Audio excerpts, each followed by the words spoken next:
Hello hello hello welcome to our channel Korea talks. आज हम बात करेंगे नॉर्वे की।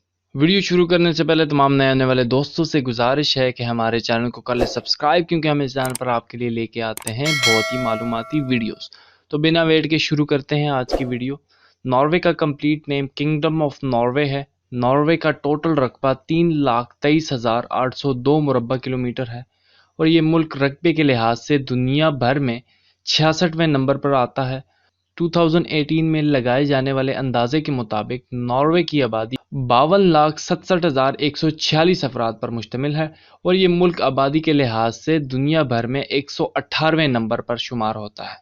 नॉर्वे में 75% क्रिश्चियन है, जबकि 3% मुस्लिम हैं। बाकी के 22% दीगर मज़ाहिब से ताल्लुक़ रखने वाले हैं। नॉर्वे में इस्तेमाल होने वाली करेंसी का नाम नॉर्वेगियन क्रोन है, जिनको अगर पाकिस्तानी रुपीज़ में कन्वर्ट किया जाए तो एक नॉर्वेगियन क्रोन के बदले आपको 18 पाकिस्तानी रुपए मिलेंगे। वक्त के लिहाज से नॉर्वे पाकिस्तान से 4 घंटे पीछे है।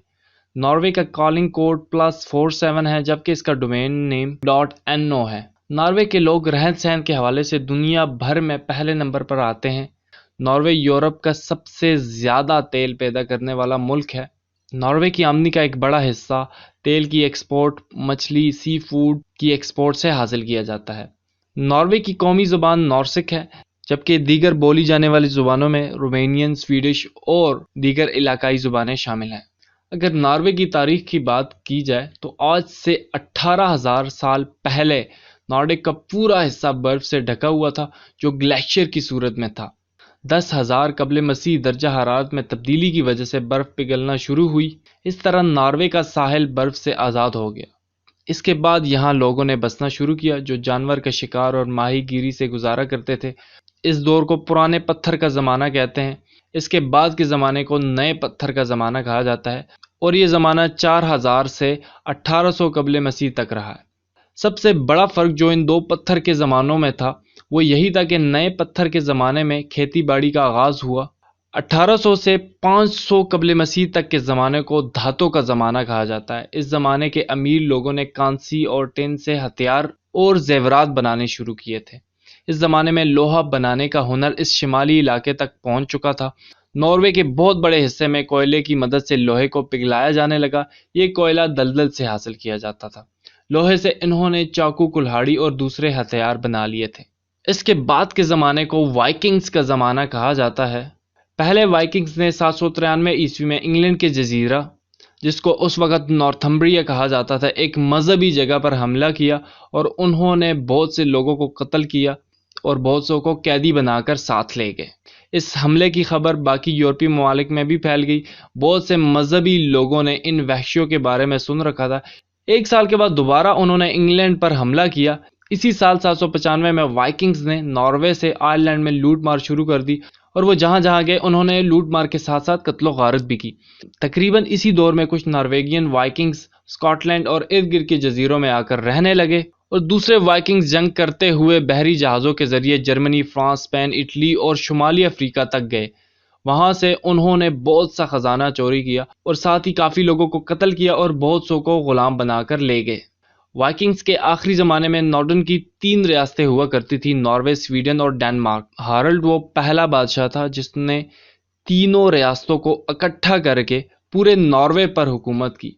इसकी बादशाह 1319 तक कायम रही। इसके मर जाने के बाद इसके बेटे नॉर्वे के बादशाह बने।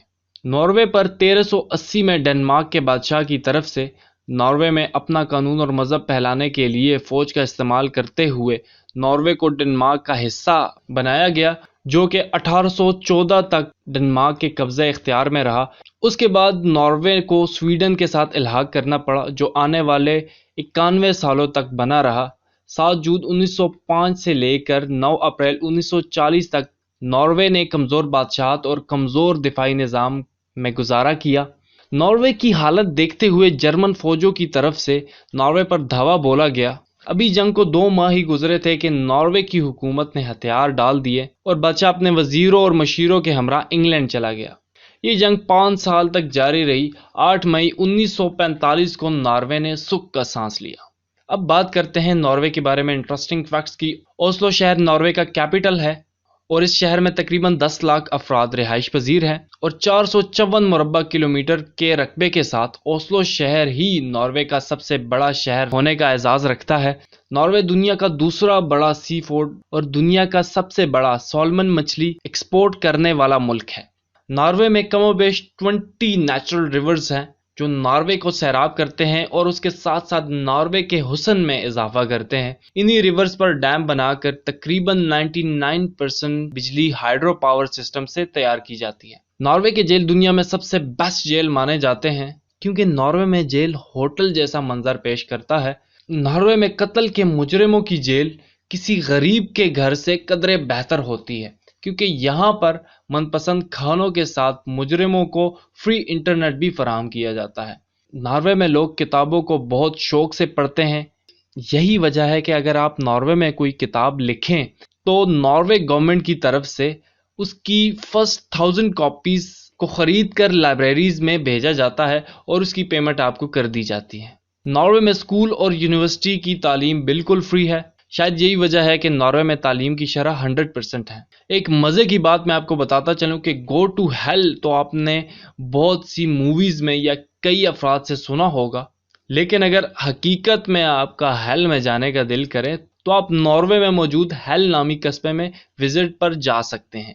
ناروے کرپشن فری کنٹریز میں 5th نمبر پر آتا ہے۔ ناروے میں کوئی بھی شخص اپنی انکم نہیں چھپا سکتا۔ یہی وجہ ہے کہ ناروے میں ہر کمانے والا شخص گورنمنٹ کو ٹیکس ادا کرتا ہے۔ لائن ناروے کا نیشنل اینیمل ہے۔ ناروے ٹورزم کے حوالے سے بہت پیارا ملک ہے۔ ناروے گورنمنٹ نے 2016 میں 169 ملین نارویگین کرون صرف ٹورزم سے جمع کیے تھے، جو پاکستانی روپوں میں اگر ہم اس کو کنورٹ کریں تو یہ 205 بلین بنتے ہیں۔ ناروے نے اب تک 13 نوبل پرائزز جیتے ہیں اور یہ نوبل پرائزز جیتنے والے ممالک میں 14ویں نمبر پر آتا ہے۔ اگر آپ کا انٹرسٹ ناردرن یورپ کی ہسٹری میں ہے تو میں آپ کو ریکمینڈ کروں گا کہ آپ وائکنگز ضرور دیکھیں۔ وائکنگز کے 6 سیزن ہیں اور یہ تقریباً 60% ریئل سٹوری پر مبنی ہے۔ ناروے کے بارے میں دینے کو تو معلومات بہت ساری ہے ہمارے پاس، لیکن یہاں پر کریں گے ہم اس ویڈیو کا اینڈ۔ مزید اس طرح کی ویڈیوز کے لیے جڑے رہیے ہمارے چینل کے ساتھ۔ ویڈیو کو لائک کریں، چینل کو سبسکرائب کریں اور نوٹیفیکیشن بیل کو لازمی طور پر کلک کریں۔ اس سے ہوگا یہ کہ نیکسٹ ٹائم ہم جو بھی ویڈیو اپلوڈ کریں گے اس کا نوٹیفیکیشن آپ تک بر وقت پہنچ جائے گا۔ تو ملتے ہیں نیکسٹ ویڈیو میں، تب تک کے لیے اللہ حافظ، گڈ بائے۔